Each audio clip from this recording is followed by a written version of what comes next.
Good morning and welcome everyone to Moneycontrol live stream. You're watching the opening bell and I'm your host CatchNickey Mirchandani. Indian equities are set for a wobbly start. RIL and ICICI Bank earnings to provide direction. SGX Nifty trading in a narrow range, signaling a choppy start coming in for Indian equities. Nasdaq closed lower, dragged by Tesla's shares overall. Asian shares slid towards their worst week in a month and a half on Friday. FIIs, they've sold shares worth around 1,169 odd crore, and DIIs too, on the other hand, have bought shares to a tune of around 832 crore. Well, all eyes now will be on the heavyweight Reliance industry to be in focus ahead of quarterly earnings on April 21. In bunch of other names, Aditya Birla Money, Hindustan Zinc, and few other will be reporting their quarterly earnings too. But let us get going and discuss some stocks and strategies with Amar Singh, the Senior Vice President at Angel One. Good morning there, Amar. Yeah, very good morning. Sure. So, Amar, for the last last session we saw some amount of consolidation which took place.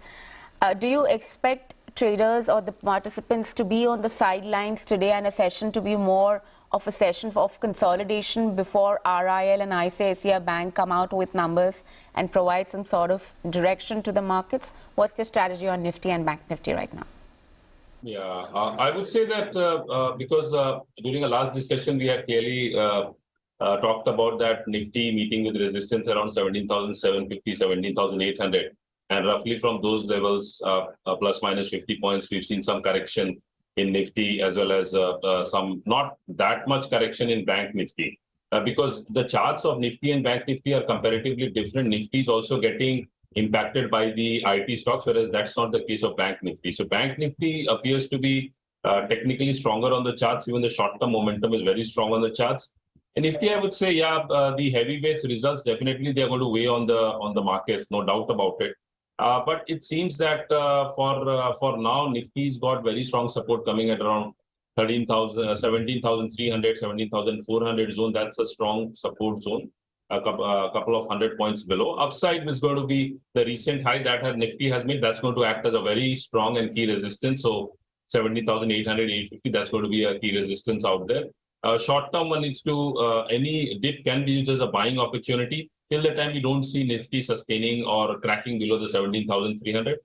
Bank Nifty, on the other hand, is stronger. As I said, on the short-term charts, extremely strong. If you look at the OI data also, we've seen in Nifty, we've seen a long build-up happening yesterday. So clearly there is some interest there as well on the upside. But the markets are going to trade in consolidation, some consolidation. As far as Bank Nifty is concerned, 42,400, 500, that's on the upside, immediate level of resistance. Whereas on the downside, the psychological level of 42,000 is going to be an immediate support zone.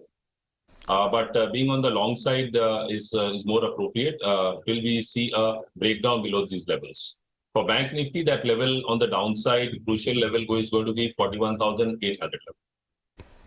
All right, that's the word coming in on Nifty and Bank Nifty per se.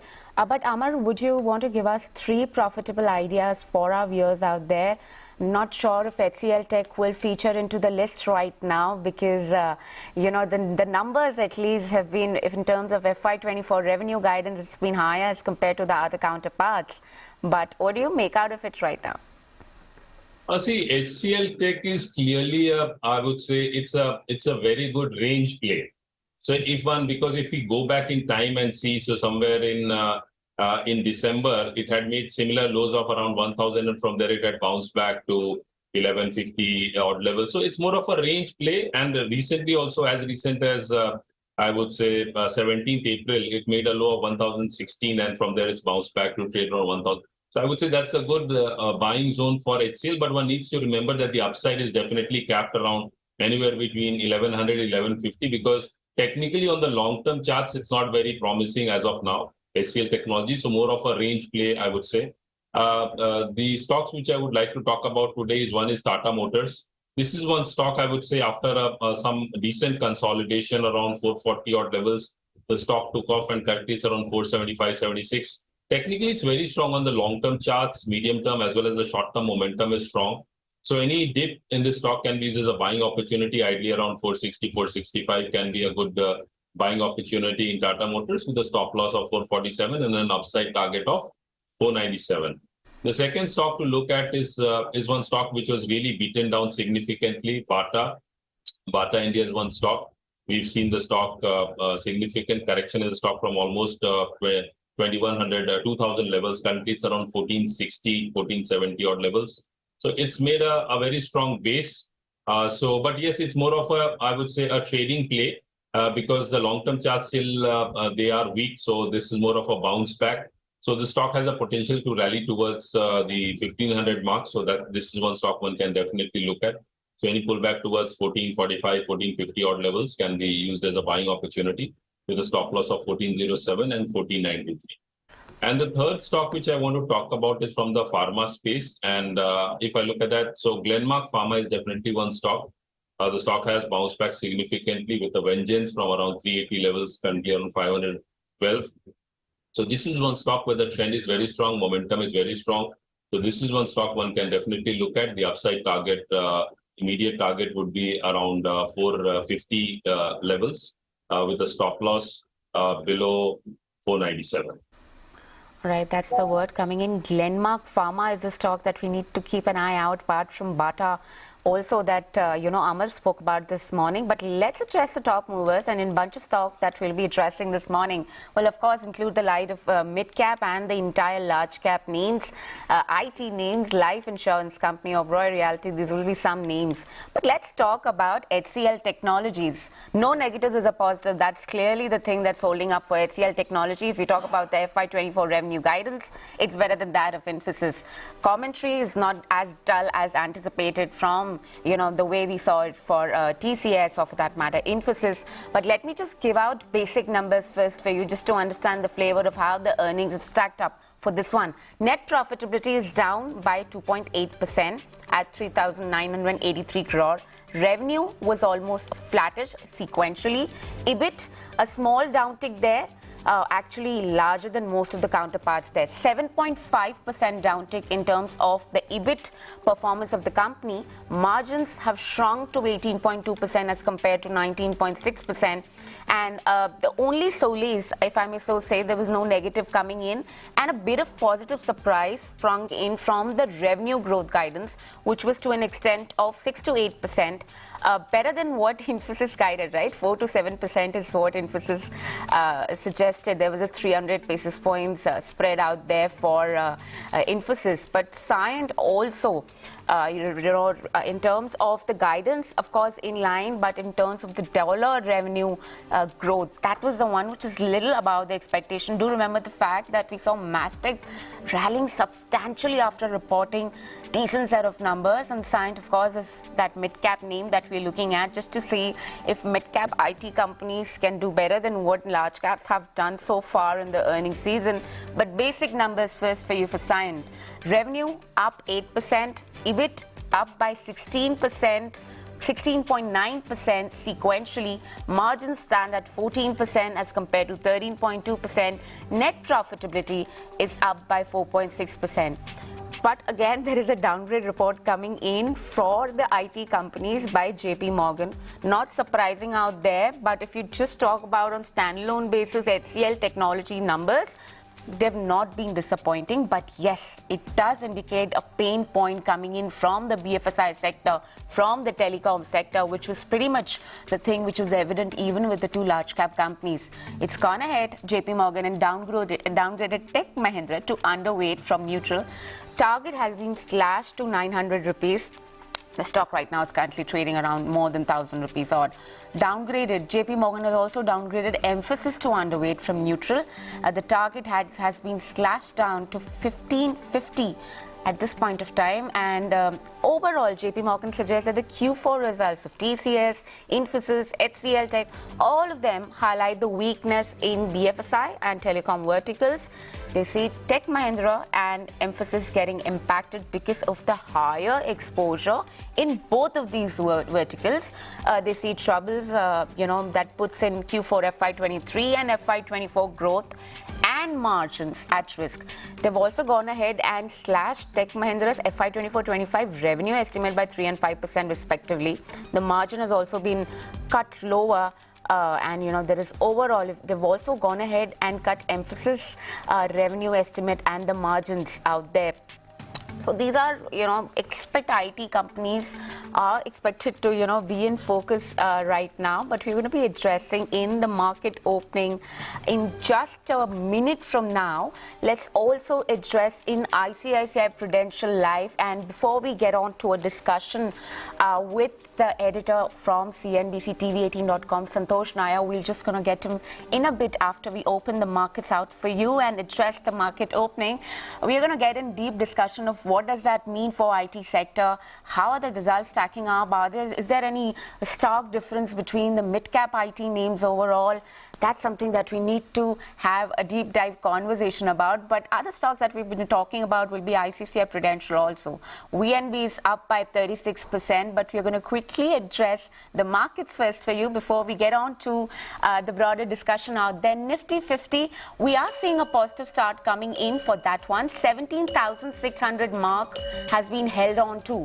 So we are looking at a positive start. Do remember RIL and tomorrow ICICI Bank will be coming up with numbers. Will give direction of sorts to the markets out there. Bank Nifty index, that's the one needs to be seen. If we're seeing some amount of spot coming in, yes, there is a bit of flattish trend with positive bias. 0.1% of gains coming in for Bank Nifty. 42,000 mark has been held on to. Talk about the other sectoral indices, something like a Nifty IT that you'll be interested in. That's up and about for you. 0.4% of gain coming in on that one on the day when JP Morgan has gone ahead and downgraded most of the counters out there. Holding up for you 0.3%. Talk about the other sectoral indices, be it in the like of auto, be it in terms of metal. Metal, which had been shining for quite a couple of sessions now, is down and out with losses of more than 0.3% out there. Auto basket overall 0.25% gone on this one in early trade. And if you talk about the other sectoral indices, something in the like of pharma, Glenmark Pharma was a suggestion that came from Amar, right? 0.1% of gains coming in for the pharma index overall. So we are seeing market is holding up. FMCG, it's flattish trend out there. Let's actually look at the Nifty gainers and losers, and then we are going to be looking at how HCL Tech and other basket is doing, something in the light of Cyient and other companies for that matter. But top gainers and top losers on your screen first, just to get flavor of where the momentum is and how IT stocks are stacking up for you. Like I said, no negative is a positive. HCL Tech up and about. UPL, Divi's Lab, these are some of the top gainers that we have on our list out there. Kotak Mahindra Bank, Power Grid and Bajaj Auto. These are some of the other names that we have on the top gaining list. Of course, financials have also made it to the list. Axis Bank, ICICI Bank, Bajaj Finance. These are some of the other gainers that we have on our list right now. And metal index has been beaten down, right? Tata Steel, JSW Steel, Eicher Motors. These are some of the top losers that we have on the Nifty 50 index right now. So that's that in terms of the gainers and losers. But we'd also like to see what stocks like, what Cyient is doing for that matter, or for that matter, even, Mastic, Emphasis. These are some of the stocks that we like to keep a close eye on, because mid-cap IT space right now is an interesting one. HCL Tech clearly managed to deliver some amount of positives out there, because of which you see the entire pack finally seeing some amount of solace coming in after days of drubbing out there. Recovery seems to be on for. Looks like the negatives seem to be factoring in right now, but just too early to say that yet now. I mean, if you look at something like a Cyient for that matter, just to see how the stock has done, the numbers were, if revenue guidance was in line with estimate, but talk about the dollar revenue growth out there, that was the one which actually sprung a positive surprise. Cyient there, 7.5% gains coming in for Cyient. Yesterday it was Mastic, today it's Cyient, so that's clearly the one, basket that we are talking about. But Amar, I'm just going to come into you and ask you about, at this point of time, do you think more of buying can be initiated at Cyient? Because that's one basket right now. The entire mid-cap IT space seems to be a little more lucrative as compared to the larger counterparts right now. Yeah, looking at Cyient technically on the charts, the stock definitely is a hold, I would say, not a buy at current levels, because the upside from here, because if you go back in time and look at in October 2021, the stock had made a high of 1292. And from there, the stock had corrected all the way towards 742. And currently, it's at around 1172. So the stock definitely is very strong on the chart. So what it effectively means is that pullbacks can be used as buying opportunity. The stock now seems to have formed a very strong base, because if we look at the charts on a daily basis, we see that the stock was consolidating around the 1100, 1120 mark. So that has been taken out, and the volumes also have been significant over the past few weeks. So clearly the uptrend is strong and the momentum is there to stay. So those who are long, they should definitely hold. Any pullback can be used as a buying opportunity, because the stop loss in this case needs to be below 1100. Whereas on the upside, the stock now definitely can hit its all-time high of 1292. So that opportunity is definitely there in the stock, seeing the momentum. All right. Amar, before we kind of wind up on the technical understanding, RIL and ICICI Bank, quick reading on that one. RIL is expected to come with report numbers today, and also ICICI Bank over the weekend. What do you make out of it? Charts look attractive right now. I would say RIL is more of a lackluster right now, because what we are seeing is that the stock definitely again is in a trading range, 2180, 2200 on the downside. Again, on the upside, it's around 2420. So it's more of a range play in the stock. Technically, if I look at it, there could be a bounce back, but it needs, for any major significant rally in RIL, the stock needs to sustain above the 2450 mark. Talking about ICICI Bank, if I look at ICICI Bank, here the stock is in an uptrend. There's no doubt about it. The stock seems to be moving up, inching up slowly. Last couple of days, it has witnessed some correction. So what is likely to happen is that the stock has upside resistance coming at around 900 and 920. So that's an immediate zone of resistance. Whereas on the downside, the stock has got support around 870, 880 levels.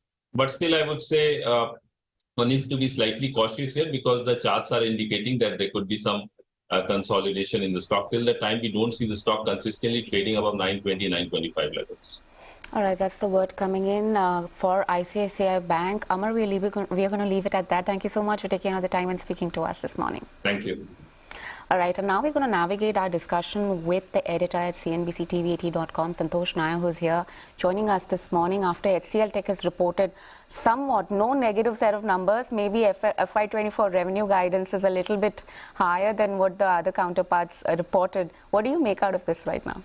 Well, I think, Nikki, see, the numbers are definitely better compared to some of the other numbers that we have seen, but the margin of outperformance is not very wide at this point in time. Still, what works in HCL Tech's favor at this point is that its valuations, if you compare it to either Infosys or TCS, it's relatively attractive. It's trading at close to about 19 times trailing 12 month, whereas Infosys around 21, TCS is around 26. So it's not as if the numbers are great. Definitely they are better on a relative basis compared to what we have seen. So to that extent, probably you could see this stock maybe faring slightly better.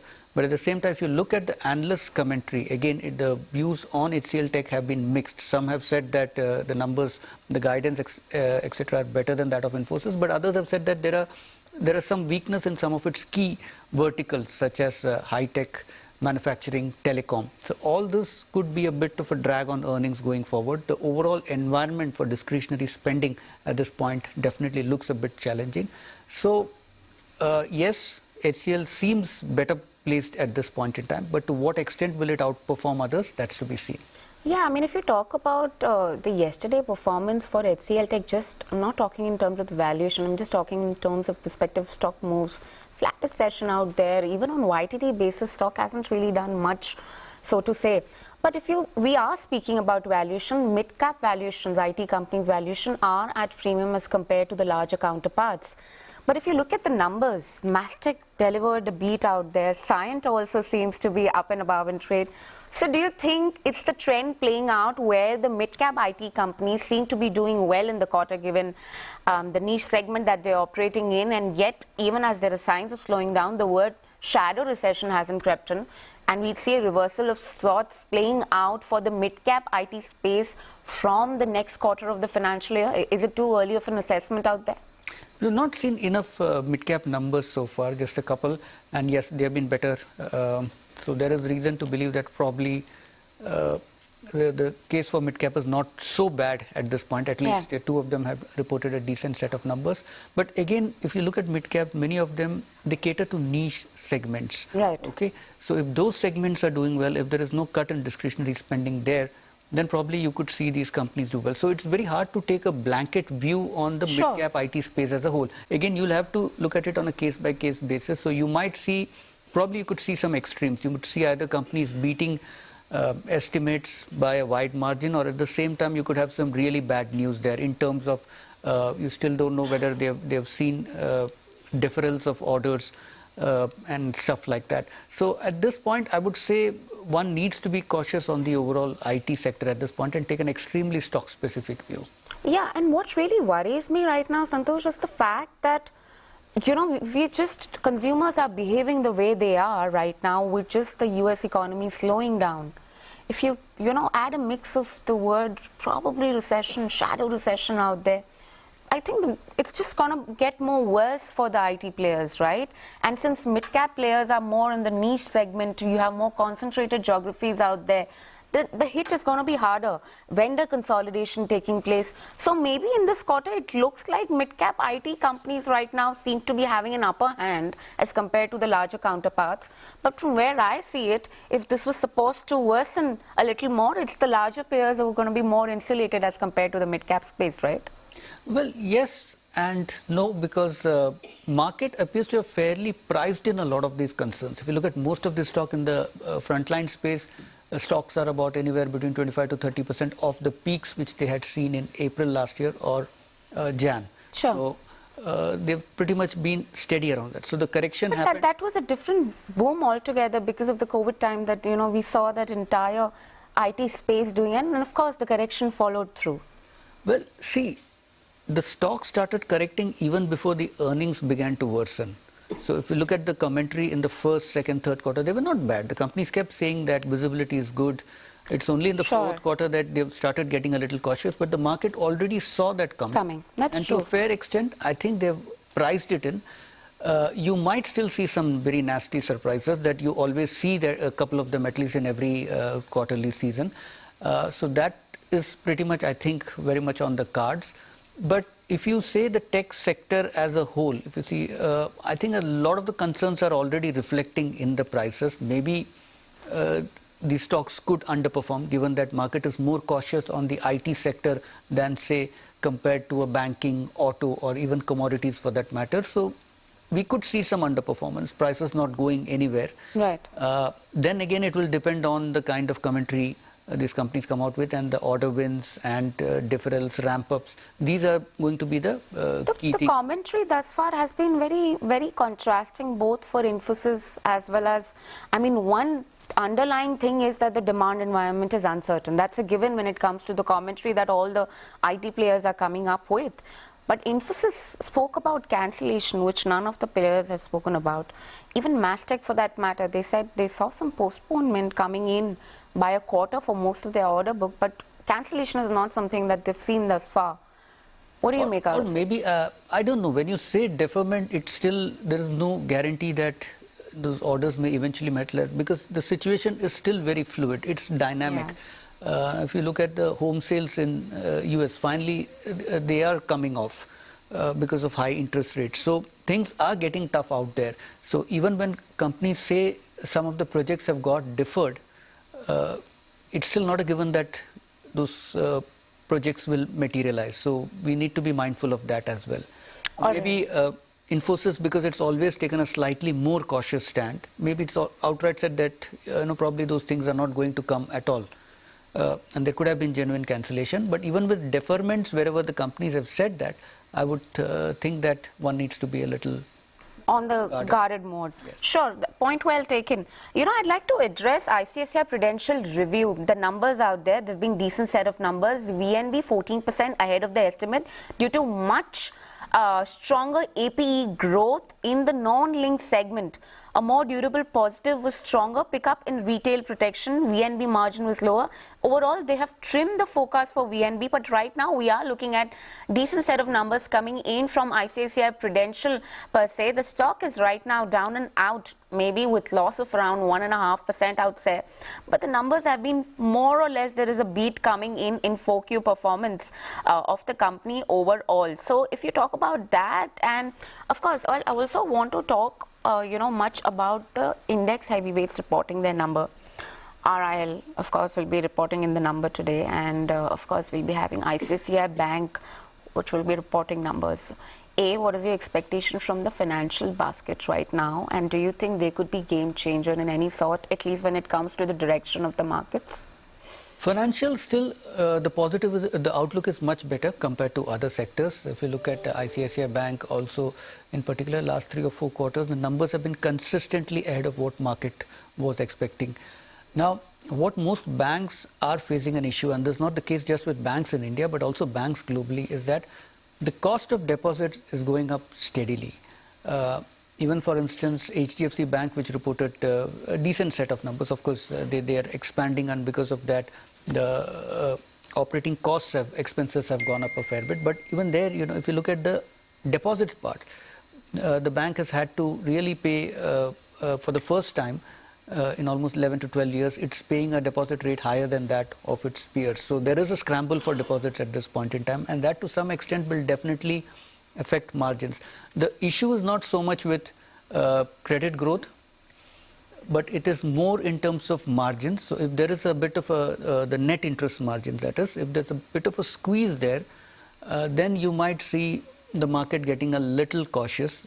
Again, just like IT is the probability of IT underperforming is very high. Similarly, despite some pressure on margins, the probability of financial services stocks doing well, particularly banks doing well, I would say is on the higher side. All right. So, since we are speaking about rate sensitives, let's also talk about the real estate basket overall. Oberoi Realty Q4 update has come in. Total units booked are at around 207 versus 234 YOY. Sequentially, there is a sharp growth there. It was to a number of 181 in the previous quarter. Talk about the bookings, the value at 6,000 in this quarter as compared to 925 crore in the previous quarter. It's like a multifold jump out there. 632 crore sequentially was the number in the previous quarter that was recorded. That's a stark jump. Do you Oberoi Realty right now isn't really reacting as much, but do you think this pre-sales number and the realty, no rate hike coming in for the realty players, do you think the bull run will sort of continue for these players? And if the momentum continues to be the way it is, they're in for more positive momentum building in? I think it's a balanced case at this point in time. On one hand, you're seeing demand being strong, but at the other hand, you're also seeing interest rates steadily climb higher, which is never a good thing for realty companies, also because the borrowings are always quite high because of the very capital intensive nature of the business. So if rates remain high, they'll get hit on 2 counts. One is their own borrowing costs, plus the fact that because of higher borrowing costs, to some extent, you may see home buyers postponing their decisions to buy.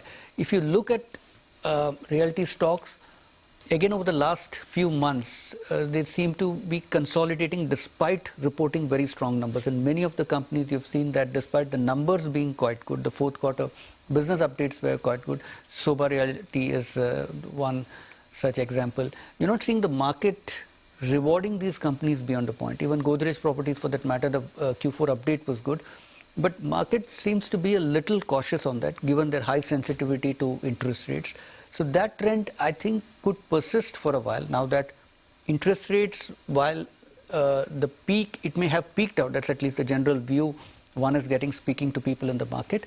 However, that is one of the major concerns for the sector at this point in time, and interest rates could remain higher, and if they remain higher, then definitely you could see some bit of demand compression coming in. All right, so right now the sales seem to be decent right now, but we can expect some amount of demand compression coming in. But Santosh, thank you so much for taking out the time and speaking to us. With this, it's a wrap and goodbye from Santosh and myself and the entire team who puts this piece together. Thank you so much for watching. Please do post your feedback for us in the comment section below. Follow us on the link at the bottom of your screen for rest of the updates. Stay tuned into moneycontrol.com and Moneycontrol app.